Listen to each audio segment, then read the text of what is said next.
স্বাধীনোত্তর ভারতে যত দাঙ্গা হয়েছে তার জন্য দায়ী কংগ্রেস এবং রাজ্যের উগ্রবাদী কার্যকলাপে দায়ী রয়েছে সিপিএম। মঙ্গলবার সন্ধ্যায় কেন্দ্রীয় বাজেট ও গন্ডাছড়া প্রসঙ্গে সাংবাদিক সম্মেলন করার সময় এই কথা বলেন বিজেপির প্রদেশ প্রবক্তা নবেন্দু ভট্টাচার্য। স্বাধীনোত্তর ভারতে যত দাঙ্গা হয়েছে তার তদন্ত রিপোর্টে দায়ী রয়েছে কংগ্রেস। শিখ দাঙ্গা থেকে শুরু করে জম্মু কাশ্মীরের সমস্যা সবেতেই কংগ্রেসের দায়ী থাকার নাম রয়েছে। ত্রিপুরা রাজ্যে উগ্রবাদী কার্যকলাপ ঘটিয়েছে সিপিএম। মঙ্গলবার প্রদেশ কার্যালয়ে সাংবাদিক সম্মেলন করার সময় এই কথা বলেন প্রদেশ প্রবক্তা নবেন্দু ভট্টাচার্য।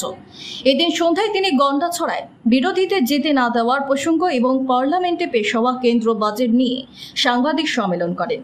তিনি সাংবাদিক সম্মেলন করতে গিয়ে 2024 পার্লামেন্টে কেন্দ্রীয় অর্থমন্ত্রী নির্মলা সীতারামনজি যে বাজেট পেশ করেছেন তা গ্রাম, গরিব ও কৃষকদের স্বার্থেই বাজেট বলে দাবি করেন প্রদেশ প্রবক্তা।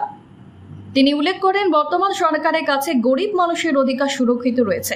এই বাজেট তারই প্রতিফলন। এই বাজেটের মাধ্যমে উন্নত ভারত এবং আত্মনির্ভর ভারতের স্বপ্ন বাস্তবায়িত হবে। বাজেটে উত্তর পূর্বাঞ্চলে বিকাশের কথা বলা হয়েছে। তৈরি করা হচ্ছে স্যাটেলাইট টাউন। কৃষিক্ষেত্রে নতুন প্রযুক্তির পাশাপাশি গরিবদের জন্য 3 কোটি প্রধানমন্ত্রী আবাস বরাদ্দ রাখা হয়েছে। এই জনমুখী বাজেটের জন্য প্রধানমন্ত্রী এবং কেন্দ্রীয় অর্থমন্ত্রীকে ধন্যবাদ জানান প্রদেশ প্রবক্তা। পাশাপাশি গন্ডাছড়ায় বিরোধীদের যেতে না দেওয়ার বিষয় নিয়ে প্রদেশ প্রবক্তা বলেন, পরিস্থিতি নিরিখে বিরোধীদের সেখানে যেতে দেওয়া হয়নি। কথা হচ্ছে ভারত তৃতীয় অর্থনীতির দেশ হতে চলেছে এবং আজকের বাজেটে তার একটা স্পষ্ট রূপরেখা দেওয়া হয়েছে। আমরা ভারতীয় জনতা পার্টির প্রদেশ কমিটির তরফ থেকে আমরা ধন্যবাদ জানাই দেশের মাননীয় প্রধানমন্ত্রী নরেন্দ্র মোদীজিকে।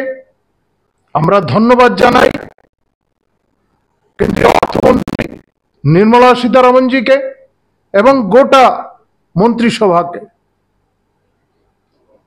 আমাদের বিশ্বাস